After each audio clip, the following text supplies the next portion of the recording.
pertemuan kita pada hari ini seharusnya ada 3 pertemuan, tapi renungan hanya 2 kali. Pertemuan yang 3 pada sore hari dalam bentuk pertanyaan untuk diseringkan dalam kelompok, dan hasil dari kelompok, khusus kelompok hari ini akan dibawakan sebagai khotbah dalam misa pada sore hari. Ada yang bertanya kepada saya, pater-pater dan bruder-bruder setelah Romo dan para suster itu agamanya apa? Sudah tahu pater itu Katolik atau masih tanya? Saat ketika saya mendengar pertanyaan itu, saya juga mulai was-was dan mawas diri. Jangan sampai saya punya cara hidup tidak menunjukkan bahwa saya itu pastor Katolik. Jangan sampai identitasku kurang jelas. Atau sekarang ada identitas abu-abu. Waktu menulis tesis saya tertarik dengan pertanyaan seorang teman, apa bedanya imam atau pater atau romo, SPD, projo, OFN. Maka saya tergelitik untuk mengangkat tema tesis saya adalah mengembangkan satu instrumen psikologi untuk mengukur kadar ke-SPD-an seseorang, termasuk dengan saya yang membuat penelitian. Jangan sampai saya ini SPD tetapi saya sama dengan orang awam. Jangan sampai saya ini SPD tapi saya sama dengan suster. Maka daripada baca bawah itu doa itu ya tidak apa-apa, kita sama saja. Dan ini juga saya awali dengan menantang kita semua. Jangan sampai kita di SPD itu hanya rumah di SPD, tetapi di dalamnya hanya tamu dalam hotel, tamu dalam rumah kos. Kita menggunakan semua fasilitas SPD dan lain sebagainya, tetapi perihidup kita, cara hidup kita, kerja kita tidak menunjukkan bahwa kita hidup dan kerja untuk SPD.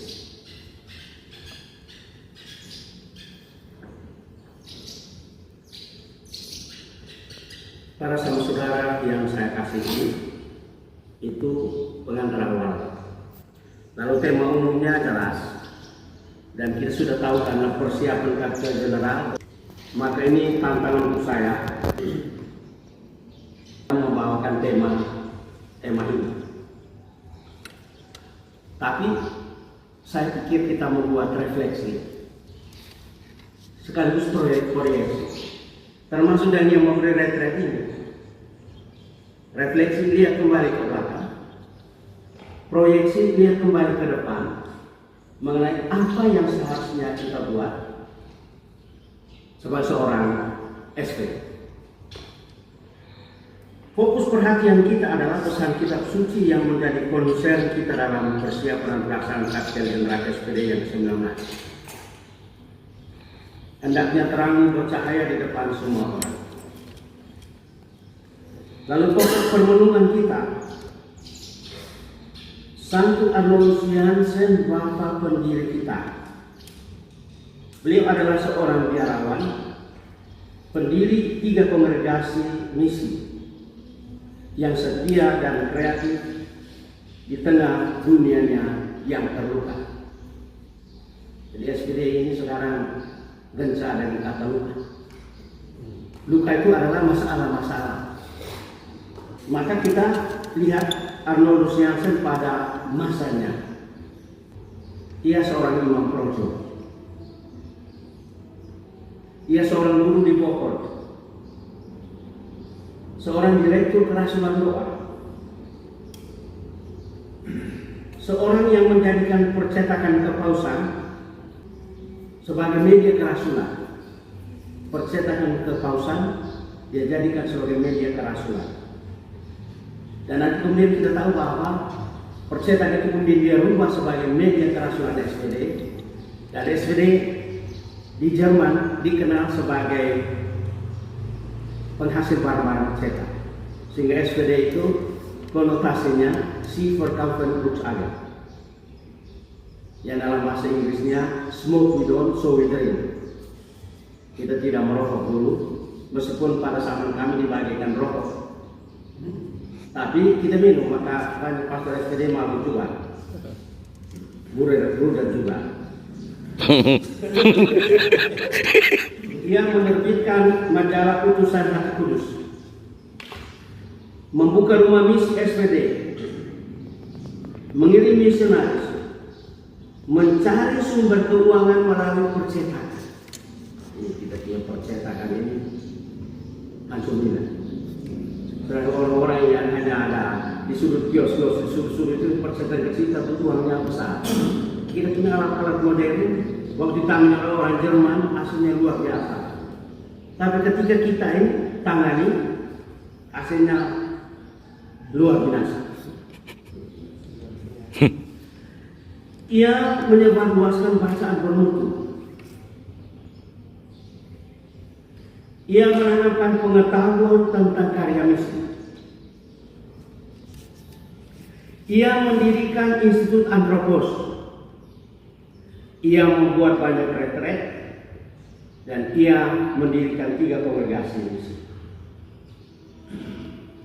Sehingga kita dapat menyimpulkan bahwa Arnoldus Jansen adalah seorang imam yang kreatif, yang menjawab permasalahan atau luka-luka dunia di negaranya, dan dengan setia serta tekun mewujudkan visi dan misi.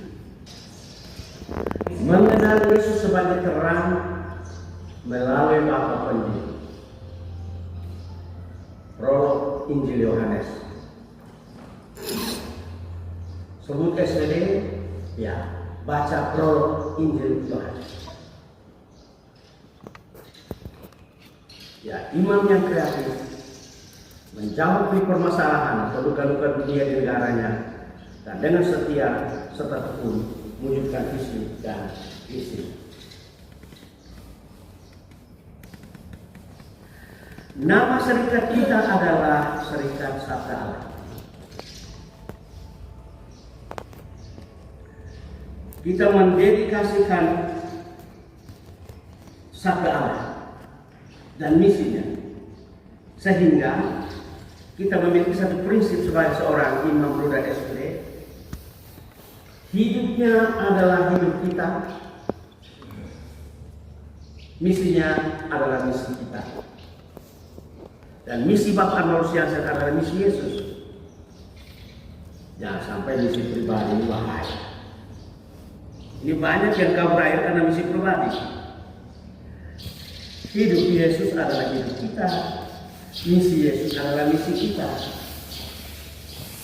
Dan misi Bapak Arnoldus adalah misi Yesus.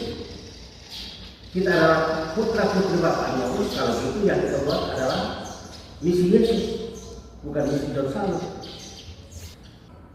Ya, sama kita dalam satu komunitas kita bersatu, maaf ini istilahnya kurang bagus, tapi saya rasa lebih mudah dimulai.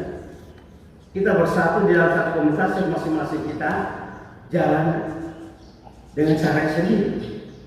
Seperti satu konservator tua, dia selalu suka menyanyikan lagu My Way. I did it my way. Saya buat itu saya punya mau. Wah, ini bahaya. Padahal kita mempercayakan ada satu konservator biar yang masih muda menjadi pimpinan kita. Ketika dia menjadi pimpinan kita, kita harus taat. Kita harus mengikuti dia sebagai pemimpin kita, karena dia kita pilih dari antara kita untuk melayani kita. Nanti giliran yang lain-lain jadi pimpinan, atau dia itu berundang kamu apa? Kita punya wakil profesional sekarang adalah Bruder. Mau Bruder atau mau pastor, ya kita harus ikut karena kita yang memilih dia. Jangan sampai kita membuat muka lagi untuk dia. Asal dia yang buat muka untuk kita.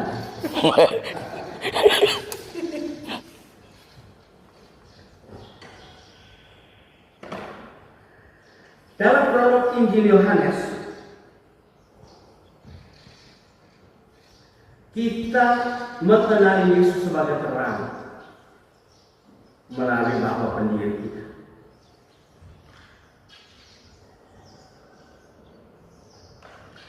Dan secara khusus, ketika kita melihat spiritualitas SPD, yang tidak lain adalah spiritualitas Arnoldus Jansen, kita harus melihat bahwa ternyata Bapak Arnoldus Jansen ini luar biasa. Apa yang ia buat, apa yang ia hidupi, tidak lain adalah kata spiritualitas itu sendiri. Saya ada banyak sekali rumusan spiritualitas, tapi saya masih ingat satu magister saya, agak sebut nama. Dia bilang begini, spiritualitas adalah cara orang menyadari hidup rohani. Cara orang menyadari hidup rohaninya dan berbuat sesuai dengan hidup rohaninya. Saya ambil contoh. Maradona. Kebahagiaan untuk Maradona. Maradona. Waktu main bola itu, bola sudah di dekat gawang. Jadi bisa pakai kaki, dia pakai tangan kasih masuk. Ya, dia pakai tangan kasih masuk dan dia bilang itu adalah tangan Allah. Ya, itu kontroversial tapi tangan Allah. Christian Hadinata waktu main bulu tangkis dulu itu dia itu adalah pemain ganda. Katanya dalam satu pertandingan dia buat kesalahan tidak dilihat oleh wasit, tapi dia mengaku bahwa dia buat kesalahan. Kemudian dia ditegur oleh pelatihnya, kamu bodoh. Dia bilang, saya tidak bisa mengatakan bodoh karena ayat Kristen. Saya orang Kristen, jadi saya tidak boleh putar balik. Kalau orang Kristen putar balik, para pastor juga putar balik, Buddha juga putar balik, pimpinan juga putar balik. Dua ini, dunia ini akan menjadi baik juga. Dan di dalam spiritualitas itu, ini yang kita lihat bahwa unsur yang pertama adalah semua yang kita buat adalah panggilan dari Allah, tawaran dari Allah. Kenapa kita semua ada di sini? Kenapa kita menjadi SPD? Kenapa kita pernah ditugaskan di Argentina, ditugaskan di Rute, ditugaskan sebagai profesional dan sebagainya? Itu dari aspek spiritual karena tawaran dari Allah, undangan dari Allah, panggilan dari Allah. Dan menjawab panggilan itu, jawaban kita hendaknya mengatakan, iya, ini aku utuslah. Meskipun ada yang ada dia punya moto kehabisan, ini aku utuslah, tetap dalam kurung kecuali jangan ke seminar. Hai, sudah ini aku utuslah, dia masih dalam kurung kecuali jangan ke seminar.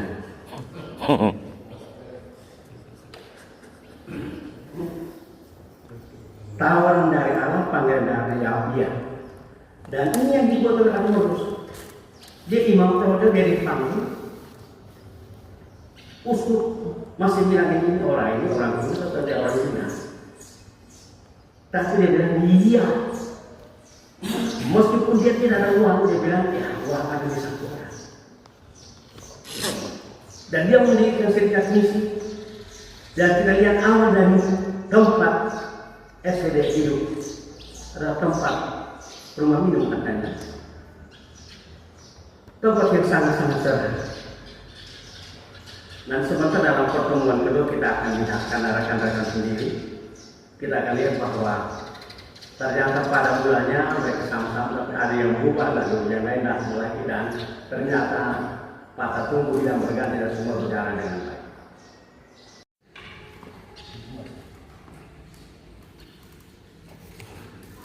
Ini refleksi pribadi saya.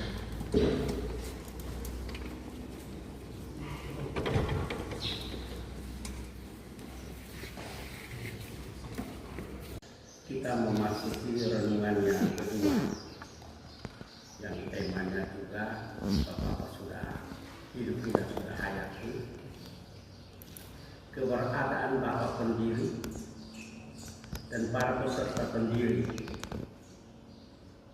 serta para misionaris perdana dalam spirit inkarnasi. Jadi kita akan memperhatikan Bapak pendiri, peserta pendiri, nanti diambil sana sini tentang para misionaris perdana, apa yang mereka buat dalam semangat inkarnasi. Kita tahu bahwa untuk mewujudkan visinya, Bapak pendiri menginspirasi kedua misionaris perdana ke Cina dan para peserta pendiri untuk melihat dunianya dari segala situasi kegelapan. Istilahnya adalah luka-luka kekafiran dalam aneka bentuk. Biar ini proyeknya besar-besar, keuangannya juga keluar besar-besar. Ketika panen ini, ternyata tidak dibawa ke Neri, tapi dibawa ke TPU misalnya, atau bawa ke tempat lain. Wah, ini bahaya. Kita kerja di tempat lain, kita bangun rumah di tempat lain. Wah, di Arab awam ini mukanya sangat tajam. Ini pastornya ada rumah di sini, di situ. Pastor itu memang luar biasa. Luar biasa.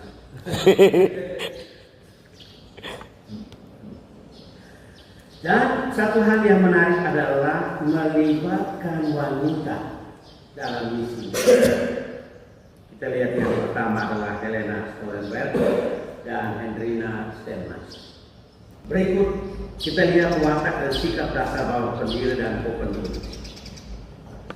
Maksudnya sambil lihat itu kita juga lihat kembali dari refleksi dan proyeknya Bapak ya. Sambil lihat Arnoldus punya dan co-pendiri, lihat kita punya sendiri juga. Dan harus jujur lah, Bapak belum jawab, jujur ya. Saya yang baca sini juga harus jujur dari diri. Nah, kita boleh ada dusta di antara kita ya.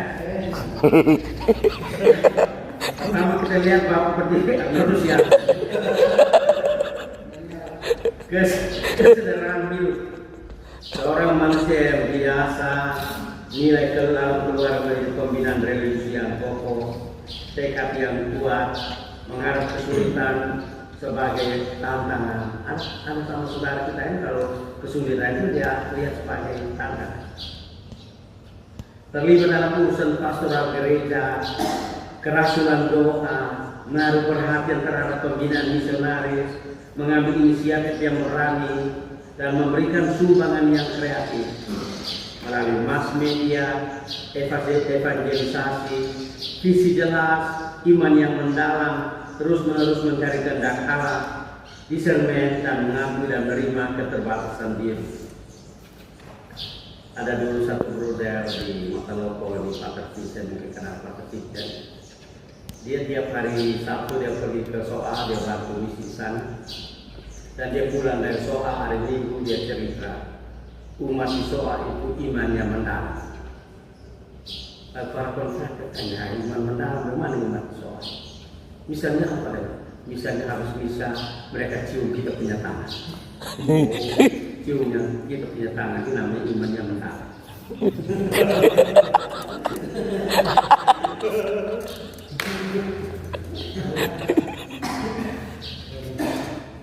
Itu tadi Bapak Arnold, jadi bisa lihat sendiri. Sekarang Ibu Maria terbuka terhadap bimbingan roh, relasi pribadi yang mendalam dengan Tuhan, dan menjadikan ekaristi sebagai kekuatan. Beliau adalah seorang pendoa dan gembira dalam Tuhan, pendengar yang baik, kemampuan untuk bekerja sama dalam tim. Ini yang kita ini bekerja sama dalam tim ini apa? kesaksian hidup yang meyakinkan, bertahan dalam kesulitan, pemersatu dalam hidup komunitas, berani menegur. Kita pakai judul Correctio Fraterna. Tapi ini kau buat Correctio Fraterna, kawan menjadi lawan. Ini yang masalahnya. Kalau hidup aman jangan Correctio Fraterna. Biar diam-diam saja, biar bukan kita besar. Ibu Yosefa, relasi pribadi yang mendalam dengan Tuhan, discernment, devosi yang mendalam kepada Roh Kudus, keseimbangan yang mendalam antara doa dan kerja, mengabdi dengan gembira, keibuan, sederhana, tahu mengampuni. Saya garis bawahi tahu mengampuni. Mengapa sulit sekali bagi kita untuk mengampuni orang lain? Kalau tidak berani mengampuni, kita hidup bersama dalam komunitas, muka kita yang sudah jelek menjadi tambah jelek.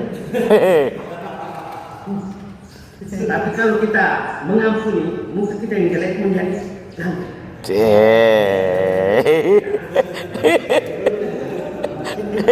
Mengapa begitu? Karena sesuai dengan pesan Paulus ini, orang melihat Tuhan di dalam diri kita. Yang sebentar terjauh baru dari jauh setan datang. Kasihan. Saya pernah naik taksi dari Kupang, dulu sama Siberute. Naik taksi lalu ada sopir itu tiba-tiba ada polisi lagi, kira polisi di Sablon. Ada polisi berdiri di bundaran dekat itu, bundaran itu. Dia lihat polisi dia langsung kan, buaya. Buaya di mana? Dia bilang, yang berdiri. Aduh, kasihan. Abdi negara sudah berdiri, panas matahari, bukan dipanggil Pak Polisi yang baik, tapi dipanggil buaya. Maka kuncinya adalah mengampuni. Mengampuni supaya kita gembira, kita sudah ada beban dikurangi, dan dengan itu kita juga menjadi tanda kehadiran yang menggembirakan. Objektif, manusiawi, terbuka terhadap kebutuhan sesama, hati-hati dalam menilai sesama, sabar mengikuti perkembangan setiap pribadi formandi. Ini ada banyak formandi di sini, jadi harus banyak sabar ya. Gembira dalam komunitas, empati, sabar dalam penderitaan. Harus gelap akan lebih gelap. Dulu Romo Marcel, dia bilang begini, saya bilang tolong doakan ya. Dia bilang ya, selama matahari bersinar, saya selalu akan doakan kamu. Tapi ketika matahari ditutup oleh awan dan saya sendiri juga menurun, saya tidak harus berdoa bagaimana.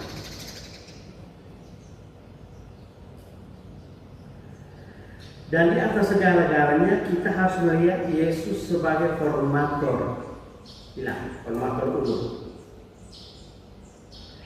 memiliki visi dan sikap hidup, menantang para murid, mendampingi para murid secara pribadi sesuai dengan situasi mereka. Lalu pertanyaan untuk kita, bagaimana Yesus mendampingi aku secara pribadi? Kalau bergaul dengan Yesus, atau tidak bergaul dengan Yesus, bagaimana melihat Yesus mendampingi kita? Kita akan lihat kita yang menjadi Yesus. Saya biasa khotbah kepada umat, saya katakan bahwa orang-orang yang tidak ke gereja pada hari Minggu, orang-orang sudah tidak berdoa itu, mereka punya status sama dengan Tuhan Allah.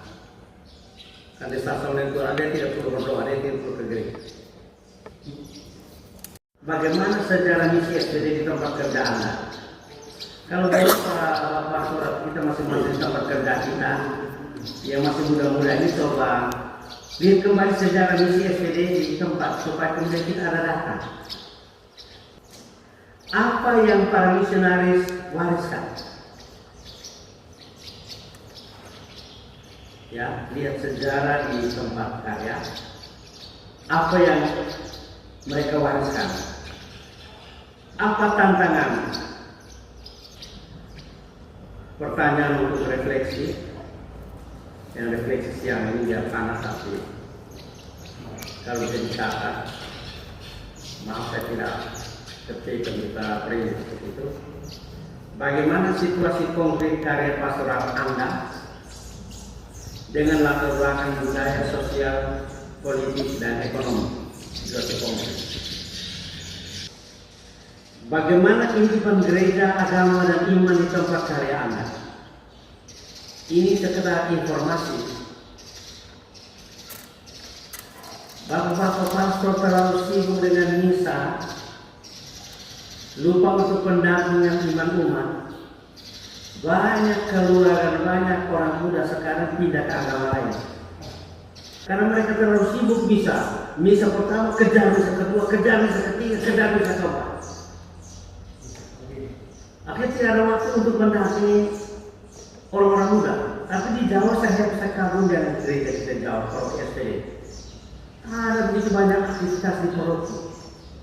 Dan Paroki itu menjadi tempat di mana terdaftar segala sesuatu aktivitas kegiatan di buat itu. Sampai keluar itu merayakan ulang tahunnya hanya di Paroki saja. Kegiatan pendalaman iman.